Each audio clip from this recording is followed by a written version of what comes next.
cold. Could be worse. I could be swimming.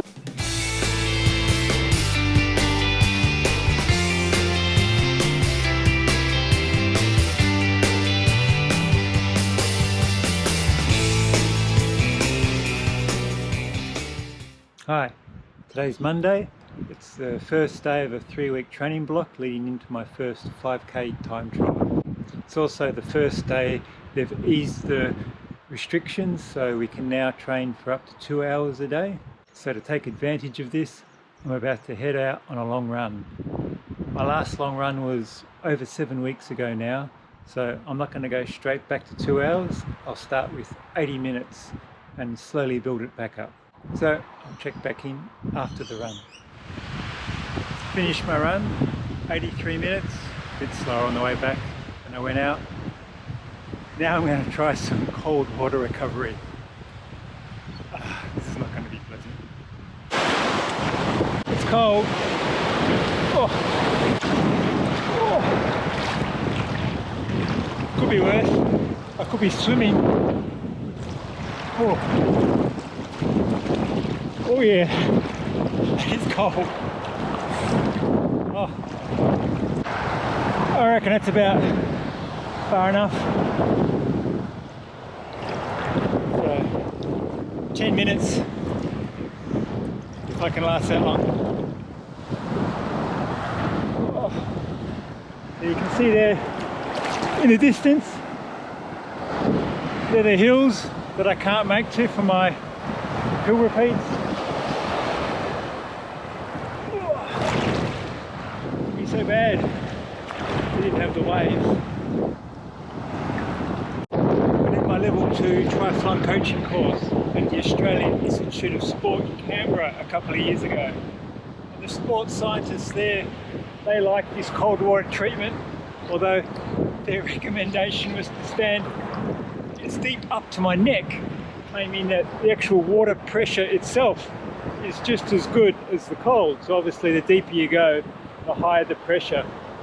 But yeah, there's not much chance of me standing neck deep in this water at the moment. For me, as long as I can get my glutes in the water, I'm pretty happy. Ooh, big one. Oh shit. That's 10 minutes up.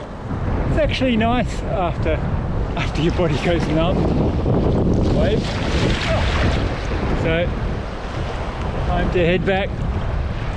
Oh shit, big wave. Hi, today's Tuesday.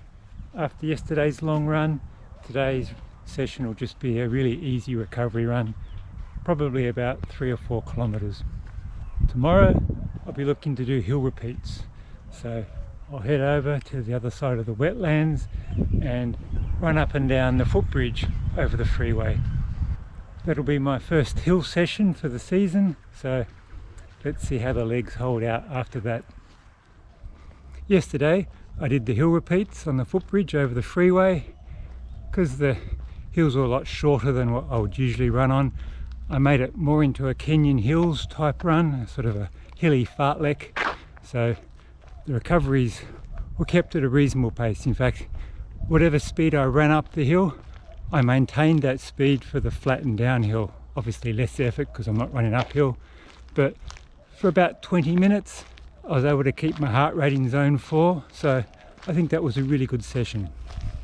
Today I'm doing a really easy recovery run, probably about 4k.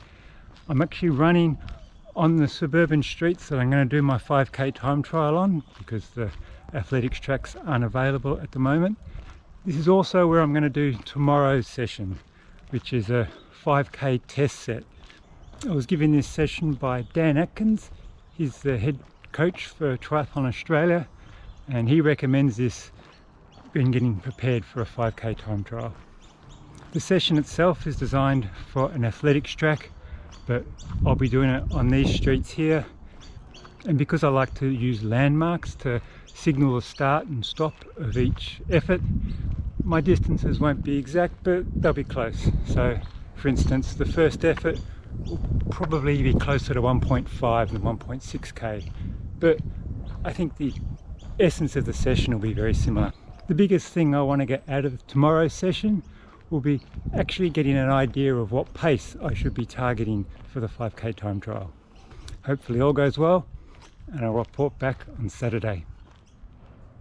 It's Saturday and my body seems to have recovered pretty well from yesterday's 5K test set. The average pace from the efforts yesterday would equate to 18:50 5K. Not quite what I was looking for, a fair bit off my PB, but I did learn quite a bit from mistakes I made. Main issue was running only an hour after having lunch. Usually I would run before lunch. About halfway through the second effort, I got to the point where I was about to vomit, and I just had to back off the pace and just hold it at just below vomiting level. Some would say that kind of defines 5K race pace, but after the session I checked the stats and my heart rate wasn't really that high. In fact, I've hit that same heart rate on nearly all of my other effort sessions in the last 10 weeks, and this is the first time that I felt like I was about to vomit. When racing, I usually have breakfast about 2.5 to 3 hours before a race. So I think in upcoming test sets and including the time trials, I need to replicate that. So today will be a very easy short recovery run, and then the 90-minute long run tomorrow.